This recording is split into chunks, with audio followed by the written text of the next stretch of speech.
ತಂಗಿಯರ ಈ ಬಂಧ ಜನುಮ ಜನುಮಗಳ ಅನುಬಂಧ. ಅಣ್ಣ ತಂಗಿಯರ ಈ ಬಂಧ ಜನುಮ ಜನುಮಗಳ ಅನುಬಂಧ. ಜೀವಕ್ಕೆ ಕೊರಳು ದೇಹಕ್ಕೆ ನೆರಳು ನಾವಾಗಲೆಂದು ಹರಸುತ್ತಿದೆ ಈ ರಕ್ಷಾ ಬಂಧನ.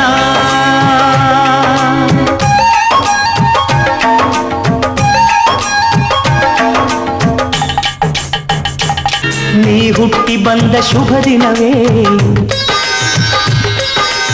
ಈ ರಾಖಿ ಹಬ್ಬ ಬಂದಿತ್ತು. ಸೋದರಿಕೆಯೊಂದು ವರವೆಂದು ಈ ರಾಖಿ ಸಾಕ್ಷಿ ಹೇಳಿತ್ತು.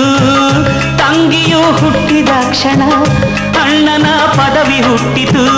ತಂಗಿಯು ಹುಟ್ಟಿದ ಕ್ಷಣ ಅಣ್ಣನ ಪದವಿ ಹುಟ್ಟಿತು. ಗಂಡಿಗೆ ಗೌರವದ ಗರಿಯೇರಿತು.